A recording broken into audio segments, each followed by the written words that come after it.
Navarro perguntou: tô chegando agora no mundo do poker e tenho uma dificuldade danada de enxergar como esporte.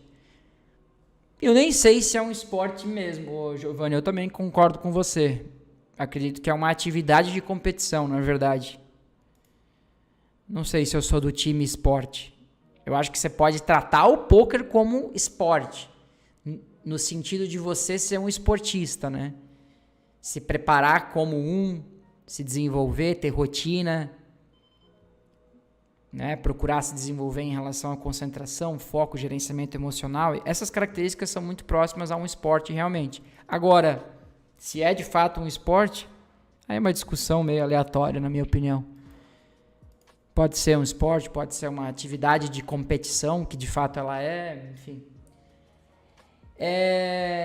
Eu tenho dificuldade de enxergar como esporte e é lucrativo a longo prazo. Tenho dificuldade de enxergar se é lucrativo a longo prazo, né, pelo que você falou.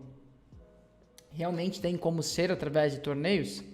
A perda não é maior? Então, Giovanni, não só tem como você ser lucrativo nos torneios, como milhares de jogadores no Brasil mesmo vivem disso. Eu já vivo do poker há mais de 12, 13 anos como profissional e eu só joguei a minha vida inteira basicamente torneios. Você perde mais dias do que ganha, sim, tá? Mas o grande segredo está em você conquistar retorno sobre investimento, a sigla que a gente utiliza, o ROI. O retorno sobre investimento. É como se você fosse um empreendedor que abrisse a sua hamburgueria e ao abrir essa hamburgueria você precisa comprar pão,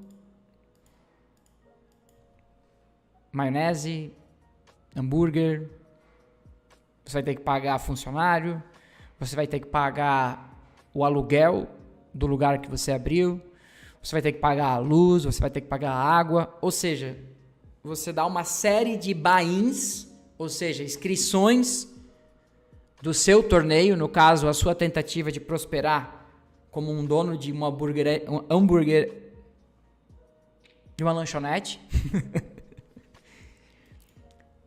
E, ao longo de um mês, o que você faz? Grinda hard, grinda duro, para tentar fazer com que você entre mais dinheiro no seu caixa do que aquele que saiu ao longo daqueles 30 dias. Faz sentido para você? Essa é a grande sacada. O poker é exatamente a mesma coisa. Ao longo de um mês, você registra em vários torneios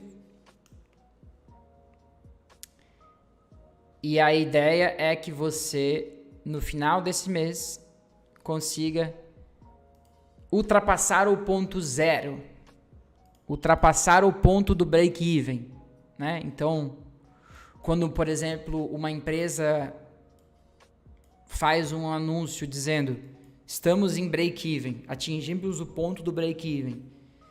Quem é jogador de poker por um tempo e já sabe as expressões vai entender o que significa isso. Significa que aquela empresa ela está empatando, ela está investindo em marketing para a lanchonete dela, em hambúrguer de qualidade, em funcionários, em treinamento dos funcionários, e está voltando o suficiente para pagar as contas, o suficiente para a empresa ficar break-even.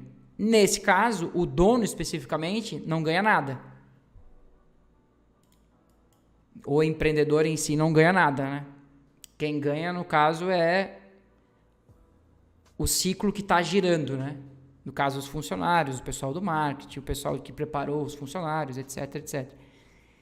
Por isso que o empreendedor ele tem que buscar quebrar esse ponto do break-even, assim como o jogador de pôquer. Então eu fiz toda essa analogia para te falar que o pôquer basicamente é isso.